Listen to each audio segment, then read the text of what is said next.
Hello students, आज का हमारा टॉपिक है नर्स्ड इक्वेशन। आज हम नर्स्ड इक्वेशन को डिराइव करना सीखेंगे और इसके रिगार्डिंग न्यूमेरिकल सॉल्व करना सीखेंगे। नर्स्ड इक्वेशन किस लिए यूज़ की जाती है? बेसिकली ये यूज़ की जाती है जो हमारा सेल है उसका पोटेंशियल निकालने के लिए। सेल का पोटेंशियल यानी कि ईएमएफ या फिर इलेक्ट्रोड का पोटेंशियल भी हम इस इक्वेशन के थ्रू निकाल सकते हैं। तो हम स्टार्टिंग इसके इलेक्ट्रोड के पोटेंशियल से ही करेंगे, वहीं से ही इसे आगे प्रोसीड करेंगे, फिर इसे कन्वर्ट कर लेंगे पूरे सेल के पोटेंशियल पे यानी कि ईएमएफ ऑफ द सेल पे। तो स्टार्ट करते हैं। Nursed equation, consider a electrode consisting of a metal in contact with the solution of its own cation. जहां पर कैटायन का सोल्यूशन है और मेटल है। मेटल हमने मेटल की रॉड डाली थी जैसे गैल्वेनिक सेल में, और उसी के ही आयन का सोल्यूशन था। हमने सेल का रिप्रेजेंटेशन भी देख लिया था। तो ये हाफ सेल का रिप्रेजेंटेशन है। यहाँ पर केवल फेस सेपरेशन है, फेस सेपरेशन है, डबल लाइंस यहाँ पर नहीं है। तो डबल लाइंस नहीं है इसका मतलब आगे ये सेल नहीं है, ये केवल हाफ सेल की है। उसमें से भी हाफ सेल में कौन सा दिख रहा है? ये इस साइड पर हमारे आयन है, इस साइड पर मेटल है, यानी कि ये रिडक्शन की रिएक्शन बनाएगा। क्या लिखेंगे? सबसे पहले आयन लिखेंगे प्लस, या फिर डायरेक्टली हम एरो लगा के मेटल लिख दें। फिर जितने आयन होंगे उतने ही इलेक्ट्रॉन, मतलब जितना चार्ज होगा इसके ऊपर उतने ही इलेक्ट्रॉन इसके साथ कंबाइन होंगे, तभी ये मेटल बन पाएगा। तो हम जनरल रिएक्शन यानी कि हाफ सेल नोटेशन दे रखी है, उस नोटेशन से हमने रिएक्शन लिख ली। इसके बाद क्या होता है? हमें पहले से जो पता है free energy, decrease in free energy की इक्वेशन, वो हम लिखेंगे। The well known thermodynamic equation for the decrease in free energy वो क्या होती है? Delta G is equal to delta G naught plus R T L N A product upon A reactant. Delta G free energy, change in free energy में change. Delta G naught कब लगता है? जब हमारा स्टैंडर्ड कंडीशन पे हो, यानी कि standard free energy change. R हमारा गैस कांस्टेंट है। टी टेम्परेचर, वो वाला टेम्परेचर जिस पे हमारा सेल सेटअप किया गया है। यहां पर क्या होगा? ये जो जी होगा डेल्टा जी नॉट, ये स्टैंडर्ड कंडीशन पे होगा। स्टैंडर्ड कंडीशन दो थी हमारी, कौन सी? पहली, एक तो 25 डिग्री सेल्सियस टेम्परेचर होना चाहिए। नंबर सेकंड, यूनिट एक्टिविटी होनी चाहिए, यानी कि एक्टिविटी 1 होनी चाहिए। तो वो तो डेल्टा जी के लिए हो गया, लेकिन हम निकालने फाइनली क्या जा रहे हैं? ये डेल्टा जी नॉट के लिए हो गया। निकालने फाइनली क्या जा रहे हैं? डेल्टा जी, जो हमारी नॉर्मल सेल की कंडीशन है। तो उसके लिए क्या होगा? यहां पर टी, जिस भी टेम्परेचर पे वो सेल वर्क कर रहा है। एल एन मीन्स किस लिए होता है? नेचुरल लॉग के लिए होता है। और ए, इससे पहले भी हमने देखा था, एक्टिविटी, और एक्टिविटी किसकी? प्रोडक्ट की अपॉन एक्टिविटी रिएक्टेंट की। हमेशा ये ध्यान रखना है कि प्रोडक्ट अपॉन रिएक्टेंट ही हम यहां लिखेंगे। Product upon reactant, activity of product upon activity of reactant, वो यहां पर लिखा हुआ है। Where delta G and delta G naught is the free energy change and the standard free energy change respectively. A product and A reactant represent the activity of reactant and product, and R is gas constant and T is the temperature. Temperature specially कौन सा? जिस पे हमारा, जिस temperature पे cell हमारा काम कर रहा है। आगे बढ़ते हैं, क्योंकि हमें क्या निकालना है? ईएमएफ निकालना है। इस वाली इक्वेशन में कहीं पर भी ईएमएफ नहीं है। यहाँ पर दिया है फ्री एनर्जी। फ्री एनर्जी किसकी होती है? किसी पर्टिकुलर रिएक्शन की होती है। अगर हम फ्री एनर्जी के बारे में थोड़ा सा जान लें तो एक्चुअल में ये टर्म क्या होता है? ये एक्चुअल में होता है कि कितनी, एक कोई रिएक्शन है, जैसे कि सपोज हम अगर रिएक्शन को लिखें, कोई जनरल रिएक्शन ले लेते हैं। जनरल रिएक्शन है A plus B gives C plus D। तो C प्लस डी तो बाद में बना होगा, प्रोडक्ट हमारा बाद में फॉर्म हुआ होगा। पहले क्या है? A प्लस बी कोई रिएक्टेंट होंगे और इससे प्रोडक्ट C प्लस डी मिलेंगे। एक हाइपोथेटिकल हमने रिएक्शन ले ली। तो ये A प्लस बी के पास एनर्जी होगी, एनर्जी सबके पास होती है, लेकिन सारी एनर्जी हम लोग यूज नहीं कर सकते। एनर्जी हमारे पास भी है, चाहे केमिकल के टर्म्स में लिख लें या ह्यूमन बीइंग, हम अपने आप से अगर कंपेयर करें तो as a human being energy सबके पास होगी, लेकिन क्या हम अपनी सारी एनर्जी का इस्तेमाल कर सकते हैं एक बार में? नहीं कर सकते। अगर कोई डेड बॉडी है, कहा जाता है कि अब तो उसके पास एनर्जी बची नहीं, लेकिन क्या ऐसा पॉसिबल है? नहीं, डेड बॉडी के पास भी एनर्जी होती है, यानी कि हम जिंदा हैं तो भी एनर्जी है, मर गए तब भी एनर्जी है, लेकिन जो मर गए वो वाली एनर्जी हम जिंदा में यूटिलाइज नहीं कर सकते। यानी कि हमारे पास जितनी भी ओवरऑल एनर्जी है उसको हम यूटिलाइज पूरा का पूरा नहीं कर सकते, सारी एनर्जी को हम यूटिलाइज नहीं कर सकते। तो कुछ एनर्जी जिसका हम यूटिलाइजेशन कर सकते हैं उसी को हम फ्री एनर्जी कहते हैं। सेम इन रिएक्शन के केस में जितनी भी एनर्जी है, अगर 100% इसके पास 100 इसके पास एनर्जी है जूल की, तो कितनी एनर्जी, सपोज इसके पास केवल 25 जूल ही अवेलेबल है एनर्जी, तो ये क्या कहलाएगी? Free energy. फ्री एनर्जी ये इसकी क्या होगी? फ्री एनर्जी होगी, जो अवेलेबल होगी किसके लिए? काम करने के लिए, फॉर अ वर्क डन। यानी कि इसी एनर्जी के थ्रू ये रिएक्शन आगे प्रोसीड करेगी। ये एक हाइपोथेटिकल डेटा है। तो ये 25 जूल ही इसकी फ्री एनर्जी है जिसके थ्रू ये प्रोडक्ट में चेंज होगा। ये अपनी सारी एनर्जी का इस्तेमाल नहीं करेगा, 100 जूल का नहीं करेगा, जो इसकी फ्री एनर्जी है केवल उसका इस्तेमाल करेगा। तो ये हो गई फ्री एनर्जी। फ्री एनर्जी हमेशा आती है नेगेटिव में। ऐसा क्यों? क्योंकि जैसे जैसे ये रिएक्शन, सपोज ये है G1, शुरू में इनिशियली इसके पास एनर्जी थी जब रिएक्शन इसकी स्टार्ट नहीं हुई, तो एनर्जी कितनी थी? 25 जूल। रिएक्शन स्टार्ट हो गई तो इसने कुछ प्रोडक्ट बनाना शुरू कर दिया, प्रोडक्ट बनता जाएगा, ये एनर्जी कम होती जाएगी। जैसे जैसे हम काम करते जाते हैं हमारी एनर्जी लूज होती जाती है, सेम प्रोडक्ट बनता जाएगा तो एनर्जी लूज होती जाएगी। फिर कुछ टाइम बाद ये एनर्जी लूज होके सपोज 15 जूल रह गई। कुछ टाइम रिएक्शन होने के बाद ये 15 जूल हो गई, तो डेल्टा जी क्या होगा? डेल्टा जी होगा फाइनल माइनस इनिशियल होता है G2 माइनस G1। G2 हमारा 15 होगा, G1 हमारा 25 होगा, तो क्या हो जाएगा? माइनस का 10 जूल। यानी कि डेल्टा जी हमेशा किस में आती है? नेगेटिव में ही आएगी, क्योंकि पहले जो एनर्जी होगी कुछ टाइम बाद वो हमेशा कम होगी। इसीलिए अगर हम इसे इससे समझें, एक डेटा रख के भी समझे तो भी हम समझ सकते हैं कि delta ji always be negative. अगर कोई रिएक्शन होनी है, आगे प्रोसीड करनी है, तो ये हमेशा क्या होगा? नेगेटिव ही आएगा। ये कंडीशन होती है।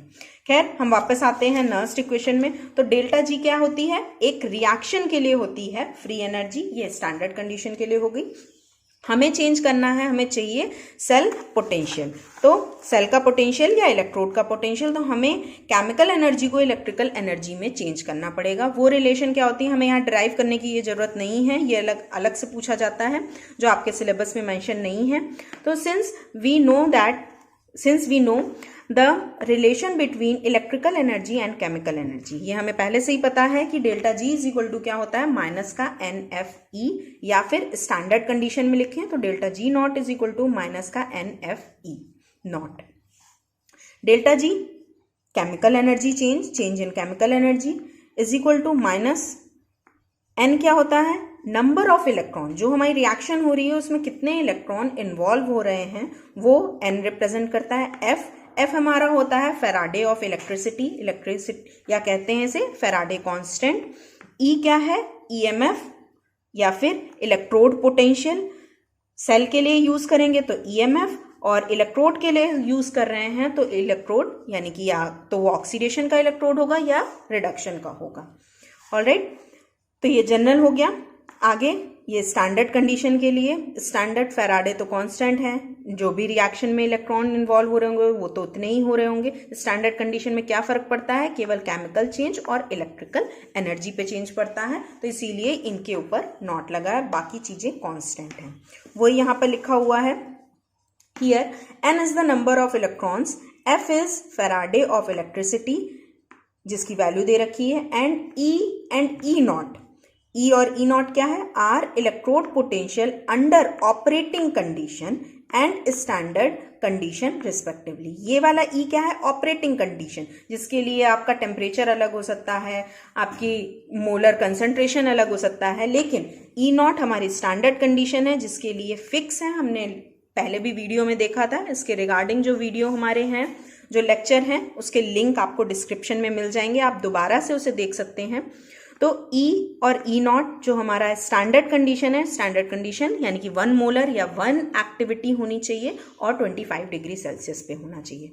तो ये हो गया आपका डेल्टा जी का ई से रिलेशन, ईएमएफ या फिर इलेक्ट्रोड पोटेंशियल से रिलेशन। इस वैल्यू को, इन दोनों वैल्यूज को हम इक्वेशन फर्स्ट में रख देंगे क्योंकि हमारा टारगेट यही है, ईएमएफ निकालना। तो हम आगे रखेंगे इसको। Now put this value of delta G in equation first. Equation में रख दिया। यहाँ पर था, यहाँ पर क्या था? यहाँ था डेल्टा जी और ये डेल्टा जी नॉट। तो हमें यहाँ पर डेल्टा जी की वैल्यू रखनी है और यहाँ डेल्टा जी नॉट की वैल्यू रखनी है। डेल्टा जी की value minus N F E, delta G naught की value minus N F E naught plus R T L N, जैसा था वो तो बाकी वैसे ही रहेगा, a product upon A reactant. अब क्या करना है हमें? नेक्स्ट, ये जो माइनस का एन एफ है वो यहाँ से उठा के पूरे में डिवाइड कर देना है, जैसे कि हम इसे करके दिखा दें अलग से। माइनस का एन एफ दे रखा है, माइनस का N F E is equal to minus का N F E naught plus R T L N. L N क्या है? एल एन हमारा है natural log. Natural log that means base क्या होता है? नेचुरल लॉग का होता है ई। नेचुरल लॉग का बेस होता है ई। अभी हम आगे इस वीडियो में भी इसे देख लेंगे। तो ये हो गया प्रोडक्ट अपॉन रिएक्टेंट। ये जो एन एफ है इसको अगर हम पूरे इक्वेशन में डिवाइड कर दें, यानी कि माइनस एन एफ से यहाँ पर डिवाइड कर दें, तो ये हो जाएगा माइनस एन एफ। ये भी अपॉन डिवाइड कर रहे हैं माइनस एन एफ, ये भी माइनस एन एफ। पूरे में डिवाइड कर दिया, इक्वल के इस साइड भी, इक्वल के इस साइड भी। तो ये वैल्यू तो पूरी कट जाएंगी, ये पूरी वैल्यू कट जाएगी। क्या बचेगा? E is equal to E naught minus, ये जो नीचे माइनस है ये ऊपर आ जाएगा, R T upon N F L N, a पूरा नहीं लिख रहा है, प्रोडक्ट अपॉन ए रिएक्टेंट। ऑलराइट, तो ये हमारी वही यहाँ पर लिखी है, E is equal to E naught minus का R T upon N F L N वैसे ही रहेगा और a product upon A reactant. आगे बढ़े। अब क्योंकि हमारा ये क्या है? एल एन है, इस नेचुरल लॉग बेस ई पर, लेकिन अगर हम इसे बेस 10 पे कन्वर्ट कर दें, नॉर्मल लॉग में कन्वर्ट कर दें, यहाँ पर कुछ नहीं लिखा है तो हम यहाँ पर कंसीडर करते हैं ये बेस 10 में होगा। एल एन मतलब ये हमेशा बेस एल एन होता ही नेचुरल लॉग बेस ई में है, तो बेस ई से हमें बेस 10 में कन्वर्ट करना है क्योंकि नॉर्मली हम इसी से ही कैलकुलेशन सारी करते हैं, इसीलिए। तो इसका क्या कन्वर्जन होता है? जब हम एल एन से लॉग में यानी कि बेस ई से बेस 10 में कन्वर्ट करते हैं तो 2.303 का मल्टीप्लाई हो जाता है। तो ये इक्वेशन क्या बन गई? E is equal to E naught minus का 2.303 का बस मल्टीप्लाई हुआ, बाकी वही है R T upon N F log, ये एल एन से किस में चेंज हो गया? लॉग में, क्योंकि हमने 2.303 का मल्टीप्लाई कर दिया लॉग, बाकी जो था activity of product upon activity of reactant. ये हो गई हमारी इक्वेशन सेकेंड, जहां पर हमारा R गैस कांस्टेंट, उसकी वैल्यू भी हम लिख लें 8.314 जूल पर केल्विन पर मोल। F हमारा फैराडे कांस्टेंट है 96500 कूलम पर मोल। तो ये वैल्यूज अगर हम इसमें रखें, R है, हमें R पता है, F पता है, N के लिए तो हमें रिएक्शन पता होनी चाहिए और T टेम्परेचर जिस कंडीशन पे काम कर रहे हैं वो पता होना चाहिए। लेकिन अगर हमें दिया हो क्वेश्चन में कि T हमारा 25 डिग्री सेल्सियस है, तब क्या होगा? क्योंकि मोस्टली आपको जब भी दिया जाएगा तो कई बार क्वेश्चन में क्या होगा, T आपको मेंशन होगा 25 degree Celsius, that means 298 kelvin. तो हम क्या करेंगे? So when the system is working at 25 degree Celsius, अगर क्वेश्चन में दिया है तो क्या होगा? क्वेश्चन में दिया है या फिर हम नर्स्ट इक्वेशन 25 डिग्री सेल्सियस के लिए ही निकालने जा रहे हैं, तो तब क्या होगा? 25 डिग्री सेल्सियस, तब इनकी वैल्यूज यानी कि R F R upon F into T की वैल्यू का, और ये 2.303, ये सारी वैल्यू जो भी मल्टीप्लाई करेंगे, क्योंकि ये भी कांस्टेंट है, ये 25 डिग्री सेल्सियस फिक्स कर दिया, एफ हमारा कांस्टेंट है, सबको मल्टीप्लाई करके क्या आएगा 0.0591। ये आपको वैल्यू याद रखनी होती है 0.0591, ताकि आपको बार बार कैलकुलेट करने की ज़रूरत ना पड़े अगर 25 डिग्री सेल्सियस दिया हो। आगे वैसे अगर हम चाहें तो ये भी रिएक्शन ये आपका सफिशियंट है अगर टेम्परेचर T दिया है अलग से, मतलब 25 डिग्री सेल्सियस की जगह 26, 27 कुछ और दिया है, तो अब आपको यहाँ पर T रख के ही काम करना पड़ेगा और सारी वैल्यूज़ को कैलकुलेट करना पड़ेगा। तो आगे बढ़ें। अब ये जो हमने वैल्यू निकाल ली है उसे इक्वेशन सेकंड में रख दें। E is equal to E naught minus का ये वैल्यू इतने पूरे की जगह आई थी n को छोड़ के, क्योंकि n हमें पर्टिकुलर रिएक्शन से ही मिलेगा, तो n वैसे ही रहेगा। क्या हो गया 0.0591 लॉग में चेंज हो चुका था, A product upon A reactant.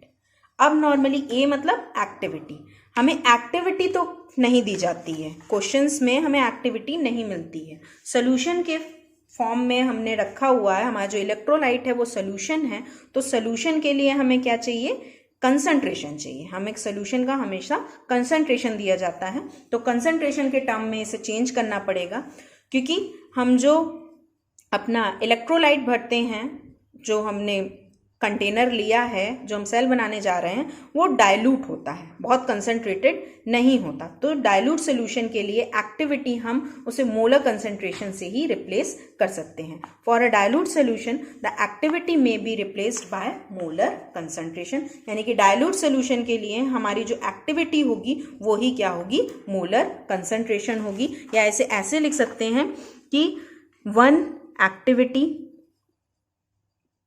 Activity is equal to 1 molar, या 2 एक्टिविटी 3 n एक्टिविटी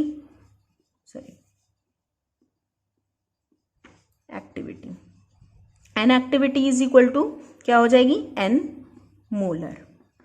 तो 1 एक्टिविटी 1 मोलर के बराबर, n एक्टिविटी n मोलर के बराबर, तो डायरेक्टली हमारी एक्टिविटी मोलर से रिप्लेस हो गई। m यहाँ पर कहीं कहीं कैपिटल M आपको लिखा मिलेगा, यही इसका रिप्रेजेंटेशन होता है, कैपिटल M पूरा नहीं लिखते हैं, तो ये रिप्लेस हो गया। या फिर इसे और तरीके से रिप्रेजेंट कैसे किया जा सकता है, अगर कंसंट्रेशन किसी का लिखना है, जैसे कि हमारी रिएक्शन, अभी हमने ये जो रिएक्शन AB देखी थी, इसका कंसंट्रेशन लिखना हो तो हम कैसे लिखते हैं, कंसंट्रेशन पूरा हम कंसंट्रेशन ऑफ A लिखने की बजाय क्या लिखेंगे, इसे ये बड़े वाले ब्रैकेट में लिख देते हैं, इसका मतलब ही होता है कि कंसंट्रेशन ऑफ ए, ये ब्रैकेट ही रिप्रेजेंट करता है कि ये ए का कंसंट्रेशन हमें लिखना है, या फिर बी का कंसंट्रेशन हमें लिखना है, या सी ऐसे डी।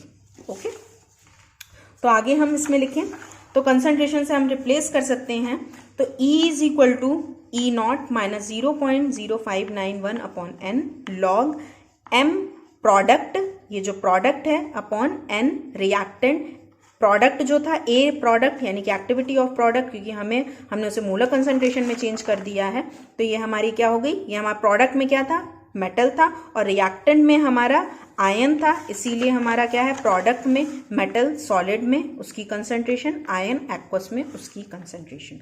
क्योंकि प्योर सॉलिड जो भी चीज़ होती है वो हमेशा कंसंट्रेशन हम उसे यूनिटी मानते हैं। For pure solid concentration of m, अगर कोई भी सॉलिड आपको दिया है तो उसकी हम कंसंट्रेशन क्या मानते हैं, यूनिटी। ये हमेशा ही हमें याद रखना है कि कभी भी प्योर सॉलिड आपको दिया जाए तो उसकी कंसंट्रेशन आपको क्या रखनी है, यूनिटी। ये आपको दी नहीं जाएगी क्वेश्चन में, यूनिटी ही रखनी है, तो वो इक्वल टू होती है 1। अब फाइनली इक्वेशन क्या बनी, E is equal to E naught minus 0.0591 upon N log 1 upon m, 1 किस लिए, क्योंकि ये यूनिटी हो गई, 1 upon m n plus aqueous में, यानी कि इसका प्रोडक्ट का कंसंट्रेशन। तो नर्स्ड इक्वेशन, ये हमारी नर्स्ड इक्वेशन है हाफ सेल के लिए। कौन सा हाफ सेल था, जहां पर क्या हो रहा था, रिडक्शन हो रहा था m n प्लस से। हाफ सेल के लिए है जहां रिडक्शन हो रहा था m n प्लस से m सॉलिड में, किस टेम्परेचर पे, क्योंकि ये वैल्यू हमने रखी है तो 298 केल्विन टेम्परेचर पे हमारी ये नर्स्ड इक्वेशन है। अब इसके आगे बढ़ते हैं। ये तो हमारी केवल हाफ सेल के लिए है। अगर हम ये पूरी रिएक्शन के लिए लिखें, half cell that means electrode के लिए, रिएक्शन में हमारे 2 इलेक्ट्रोड होंगे, पूरी रिएक्शन होगी, ऑक्सीडेशन और रिडक्शन दोनों। तो सपोज अगर हम उसके लिए लिखें फॉर सेल रिएक्शन, इसी को ही आगे बढ़ा रहे हैं। सेल रिएक्शन एक जनरल सेल रिएक्शन है, A plus B L plus MM। ये रिएक्टेंट, ये प्रोडक्ट। A क्या बता रहा है, कितनी क्वांटिटी, 1 2 3 4 जैसे दिया जाता है रिएक्शन में वो। तो इस रिएक्शन के लिए नर्स्ट इक्वेशन क्या होगी, क्योंकि ये पूरी रिएक्शन के लिए है तो ये नर्स्ट इक्वेशन, ये जो हम E लिख रहे हैं वहाँ सेल के लिए होगा। हम अलग अलग बार बार डिफाइन नहीं करते, जब हमें सेल के लिए दिया जाता है तो हम सेल के लिए लिख देते हैं, इलेक्ट्रोड के लिए दिया जाता है तो हम इलेक्ट्रोड के लिए कर लेते हैं। तो E is equal to E0 minus का 2.303 RT जैसा आया था, पहले हमने इससे पहले शुरू में लिखा था। यहाँ पर 2.303 RT अपॉन NF वही हम लिख रहे हैं, log L concentration of L, क्योंकि प्रोडक्ट पहले लिखते हैं, ऊपर क्या लिखते हैं प्रोडक्ट, कंसंट्रेशन ऑफ L की पावर स्मॉल l। जैसे हमने काइनेटिक्स में पहले पढ़ा होगा कि जो भी इसके ऊपर ये कंसंट्रेशन लिखते हैं उसकी पावर में ये चला जाता है, वैसे ही हमें काइनेटिक्स की तरह यहाँ पर भी लिखना है, L की पावर L, M है M की पावर M, ये जो स्मॉल m है, A नीचे क्या आना है प्रोडक्ट, तो A की पावर A, B की power B। For a temperature 298 degree kelvin, उसके लिए क्या होगा, वो हमारा कैलकुलेटेड है, तो E is equal to E0 minus 0.0591 upon N log L की पावर L, M की पावर M अपॉन A की पावर A, B की पावर P। ये लॉग किस पे है, बेस 10 पे है। ये किस लिए, ये फॉर एनी टेम्परेचर, ये हम इक्वेशन यूज कर सकते हैं। फॉर 298 केल्विन टेम्परेचर पे हम ये इक्वेशन यूज करेंगे। अब आगे बढ़ते हैं न्यूमेरिकल पे। न्यूमेरिकल पार्ट के लिए हमें थोड़ा सा लॉग आना चाहिए, अगर हमें लॉग आता है तभी हम न्यूमेरिकल पार्ट को इजीली सॉल्व कर पाएंगे। लॉग क्या है, सिंपल है, ये हमने बहुत पहले भी पढ़ा होगा लेकिन एक बार रिकॉल करा लें। ln x यानी कि नेचुरल लॉग x, ये क्या होता है, अगर हम इसे जनरली रिप्रेजेंट करें तो लॉग बेस e होता है। इसका बेस क्या है, e है, x तो क्वांटिटी होगी, पहले ही लिख लिया। तो ये किस पे ln लिखा हो या लॉग बेस e लिखा हो, बात एक ही है। अगर हमें इसे लॉग 10 में कन्वर्ट करना है तो हमें किससे मल्टीप्लाई करना होगा, 2.303 से मल्टीप्लाई करना होगा, ये किस में चेंज हो जाएगा, लॉग बेस 10 में। अब जनरल फॉर्मूले कौन से हैं, log m इंटू n दिया हो तो वो क्या होता है, log m plus log n, यानी कि मल्टीप्लाई किस में चेंज हो जाता है, प्लस साइन में। log m अपॉन n, अगर m डिवाइडेड बाय n दिया है तो किस में चेंज होगा, माइनस में, बीच में माइनस लगेगा, log m minus log n। अगर m की पावर n दिया है, अगर m की पावर n लगी हुई है तो ये n टर्म आगे आ जाता है, n log m। ओके, ये फॉर्मूले आपको याद होने चाहिए, ये कन्वर्जन भी याद होना चाहिए, और कुछ वैल्यूज हैं जो आपको याद होनी चाहिए ताकि कैलकुलेटर की ज़रूरत ना पड़े, या आपका कैलकुलेटर ख़राब हो जाए तो भी आप इसका यूज़ कर सकें। तो log 2 की वैल्यू 0.3010, log 3 की वैल्यू 0.4771, log 5 की वैल्यू 0.6997, 7 की वैल्यू, log 7 बेस 10 में है सारा कुछ, 0.8450, log 11 की वैल्यू 1.0439। इसके अलावा कोई वैल्यू होगी तो वो आपको क्वेश्चन में दी जाएगी। ऑलराइट, तो अब हम आगे बढ़ते हैं सीधे न्यूमेरिकल पे। इसके बाद हम आ जाते हैं न्यूमेरिकल पे। न्यूमेरिकल हमारा क्या है, calculate the cell potential of a given cell at 25 degree Celsius. 25 degree Celsius पे हमें कैलकुलेट करना है सेल का पोटेंशियल, दैट मीन्स ईएमएफ भी इसी को कहते हैं, कहीं कहीं आपको ईएमएफ मिलेगा, कहीं आपको सेल पोटेंशियल मिलेगा। 25 डिग्री सेल्सियस यानी कि हम इस वाली इक्वेशन का इस्तेमाल कर सकते हैं। 25 डिग्री सेल्सियस को ही क्या कहते हैं, 298 केल्विन भी कहते हैं। आर इसमें दे रखा है, कहीं कहीं दिया होगा, कहीं कहीं नहीं दिया होगा, तो आर यहाँ पर हमें मेंशन है, एफ भी मेंशन है, और क्या दी है आपको, एक सेल नोटेशन दे रखी है, हमें रिएक्शन इसकी बनानी पड़ेगी। इसके अलावा हमें E reduction, E naught reduction of copper, copper का ई नॉट दे रखा है, ऐसे ही निकल का भी ई नॉट दे रखा है ये, यानी कि इससे ये तो हाफ सेल का हुआ, ये हाफ सेल का हुआ, तो हमें फुल सेल का ई नॉट निकालना पड़ेगा। यानी कि हमारा बहुत सारे काम होंगे इसमें। नर्स्ट इक्वेशन को लगाने से पहले हमें एक रिएक्शन का लिखनी होगी, इसके अलावा हमें यहाँ पर ई नॉट भी लिखना, मतलब ई नॉट निकालना होगा। इतने सारे काम के बाद ही हम नर्स्ट इक्वेशन को सॉल्व कर पाएंगे। तो इससे पहले वाले वीडियो में भी हमने इस वाली रिएक्शन को देखा था, तो हम वापस से हम उसी को देख लेते हैं। वापस से हम इसे निकालना नहीं सीखेंगे, बस ओवरऑल देख लें इसको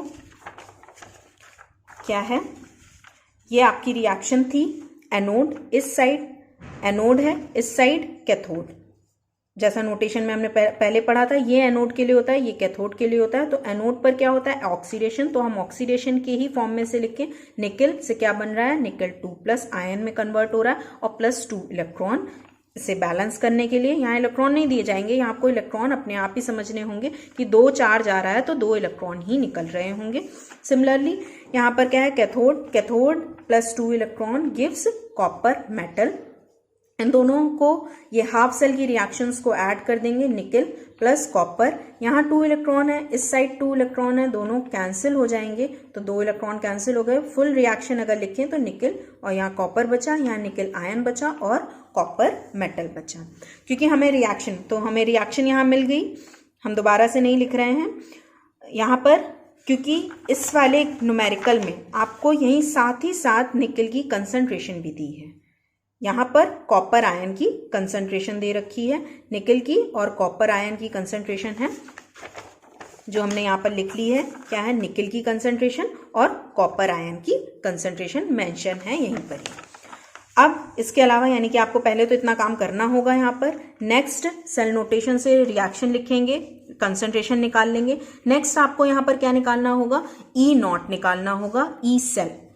तो ई सेल निकालने के लिए हमें क्या करना होगा, ई एक कैथोड होगा, एक एनोड होगा। अब क्योंकि ये दोनों ही रिडक्शन के लिए दे रखे हैं तो हमें एक चाहिए ऑक्सीडेशन, एक चाहिए रिडक्शन। क्योंकि हमने देखा था E cell is equal to क्या होता है, ये हम सोल्यूशन कर रहे हैं। ई सेल क्या होता है, ई ऑक्सीडेशन प्लस ई रिडक्शन। ये तो हमने जनरल लिख दिया क्योंकि ये स्टैंडर्ड कंडीशन पे है, तो ये स्टैंडर्ड यहाँ पर साइन लगा दें, नॉट। तो इन दोनों में ऑक्सीडेशन किस पे हो रहा है, इलेक्ट्रोकेमिकल सीरीज से हमने देखा था, जिसकी वैल्यू ज्यादा होती है, ये रिडक्शन पोटेंशियल लिखा हुआ है, इसकी वैल्यू क्या आ रही है 0.34, इस रिडक्शन पोटेंशियल की क्या आ रही है -0.25। तो ये प्लस में है, ये माइनस में। जिसकी ज्यादा पॉजिटिव वैल्यू या फिर ऐसे कह सकते हैं जिसकी ज्यादा बड़ी वैल्यू होगी वो क्या करेगा, रिडक्शन करेगा। जिसकी छोटी वैल्यू होगी वो क्या करेगा, ऑक्सीडेशन करेगा। तो ये तो रिडक्शन है, रिडक्शन का ही पोटेंशियल दिया है, ऑलराइट, ठीक है, हमें यहाँ पर कोई कन्वर्जन करने की जरूरत नहीं है। लेकिन ये क्योंकि बड़ी वैल्यू है, ये छोटी वैल्यू है, तो ये रिडक्शन नहीं कर पाएगी, यहाँ पर क्या होगा, ऑक्सीडेशन होगा। तो हमें एक और फॉर्मूला पता था ऑक्सीडेशन से या रिडक्शन से ऑक्सीडेशन में कन्वर्ट करना। ई रिडक्शन से ई ऑक्सीडेशन में कन्वर्ट करने के लिए केवल क्या हो जाता है, माइनस साइन यूज हो जाता है, ये क्या हो जाएगा, माइनस। यानी कि हमें क्या दिया है, ई नॉट निकल का रिडक्शन दिया हुआ है, ये किस में चेंज होगा, माइनस का ऑक्सीडेशन में अगर चेंज करना है, ई नॉट Ni से Ni2+ में से चेंज करना है तो माइनस साइन आ जाएगा। तो इसकी वैल्यू हमें दे रखी है माइनस का 0.25 इज इक्वल टू माइनस का ई नॉट निकल, ये ऑक्सीडेशन के लिए हमने सिंबल लिख दिया, माइनस इधर जाएगा तो ये वैल्यू हो जाएगी 0.25 इज इक्वल टू ई, यानी कि ये निकल के ऑक्सीडेशन के लिए Ni से Ni2+। इस तरीके से इसको सॉल्व करेंगे तो ये आ गया ऑक्सीडेशन का। ये हमें रिडक्शन का दे ही रखा है, इस पे होगा ऑक्सीडेशन, इस पे होगा रिडक्शन। जिसकी वैल्यू बड़ी होगी वो रिडक्शन पे ही रहेगा, जिसकी वैल्यू छोटी होगी वो ऑक्सीडेशन पे जाएगा। तो ऑक्सीडेशन की वैल्यू भी चेंज करनी पड़ती है, तो इसे हम चेंज करके इस तरीके से ले आए। अब क्या निकालेंगे, इस इक्वेशन में रख देंगे, यहाँ क्या हो जाएगा, E naught cell is equal to oxidation, ये ऑक्सीडेशन की वैल्यू है 0.25, रिडक्शन की वैल्यू यहाँ दे रखी है 0.34, क्या हो जाएगी 9 और ये 5, कितना वोल्ट में, सारा कुछ ये वोल्ट में चल रहा है, ये सेल की वैल्यू हो गई। अब हमें नर्स्ट इक्वेशन पे सारा कुछ रखना है। तो नर्स्ट इक्वेशन क्या होती है, E is equal to E naught minus का 0.0591 अपॉन n। 0.059 क्यों रखा है, क्योंकि 25 डिग्री सेल्सियस दिया हुआ है। लॉग प्रोडक्ट, ये अभी हमने नर्स्ट इक्वेशन देखी है, प्रोडक्ट अपॉन रिएक्टेंट। प्रोडक्ट के लिए क्या चाहिए, हमें रिएक्शन चाहिए। तो रिएक्शन हमारी ये थी, जिसमें प्रोडक्ट साइड क्या है, निकल 2+ और कॉपर, यानी कि निकल आयन और कॉपर है। कोई क्या यहाँ 2 या 3 कुछ लिखा हुआ है, ए बी जैसे वहां था, यहाँ कुछ भी नहीं लिखा हुआ है, इसलिए पावर में कुछ भी नहीं जाएगा। तो क्या होगा, निकल 2+ और कॉपर अपॉन प्रोडक्ट, नीचे प्रोडक्ट का लिखेंगे, सॉरी रिएक्टेंट का लिखेंगे, क्या होगा, निकल मेटल है और कॉपर आयन है, तो नीचे आएंगे निकल मेटल और कॉपर आयन। ऑलराइट, ये रिएक्शन से ही पता चलेगा, इसलिए ये सेल नोटेशन दी है आपको, इसी से ही पता चलेगा। तो सारी वैल्यूज अब हम पुट अप कर दें, 0.59 वोल्ट माइनस 0.0591, एन क्या है, एन हमारे नंबर ऑफ इलेक्ट्रॉन्स होते हैं। तो नंबर ऑफ इलेक्ट्रॉन्स यहाँ पर कितने हैं, नंबर ऑफ इलेक्ट्रॉन्स भी हमें इसी सेल से पता चलेंगे। नंबर ऑफ इलेक्ट्रॉन्स, यहाँ 2 इलेक्ट्रॉन का इन्वॉल्वमेंट था, यहाँ पर भी 2 का, मतलब ओवरऑल रिएक्शन में 2 ही इलेक्ट्रॉन का इन्वॉल्वमेंट था। ये 2 इलेक्ट्रॉन निकाल रहा है, तभी ये 2 इलेक्ट्रॉन गेन कर रहा है। तो ओवरऑल रिएक्शन में क्या है, 2 इलेक्ट्रॉन यूज हो रहे हैं, तो हमें यहाँ पर क्या लिखना है, 2 लॉग। निकल का कंसंट्रेशन आपको यहाँ से मिल जाएगा, ये था, कितना है 0.01। कॉपर का कंसंट्रेशन, क्योंकि ये मेटल है, हमने बताया था कि मेटल के लिए क्या होता है, सॉलिड मेटल के लिए 1 होता है, यूनिटी। निकल का कंसंट्रेशन, निकल ये भी मेटल है तो इसके लिए यूनिटी। और कॉपर आयन का कंसंट्रेशन, ये आपको क्वेश्चन में दिया हुआ है 0.1।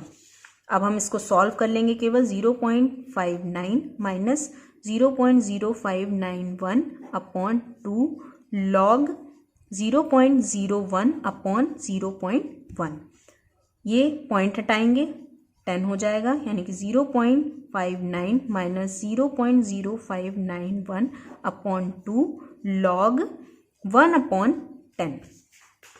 इसे आगे सॉल्व करेंगे, 0.59 माइनस का 0.0591 अपॉन 2 लॉग 10, या फिर अभी हमने जो फॉर्मूले देखे थे उसमें क्या था, जो अपॉन में वैल्यू होती है वो किस में जाती है, माइनस में। तो हम इसे ऐसे भी लिख सकते हैं, माइनस का लॉग 10, और क्या होगा 0.59 माइनस का, क्योंकि ये माइनस है बाहर आएगा, प्लस 0.0591 अपॉन 2 लॉग 10। लॉग 10 को क्या लिख सकते हैं, लॉग 10, क्योंकि ये बेस भी 10 ही है तो ये वैल्यू होती है 1, तो ये क्या हो जाएगी, मल्टीप्लाई बाय 1।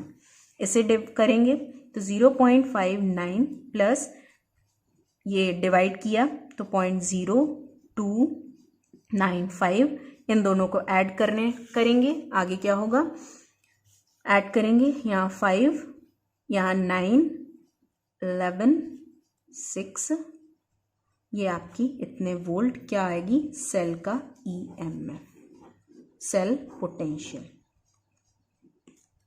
ओके, तो इस तरीके से आपको सारे क्वेश्चंस को सॉल्व करना है।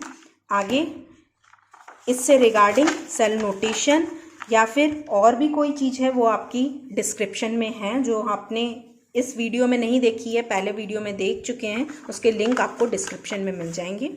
ओके।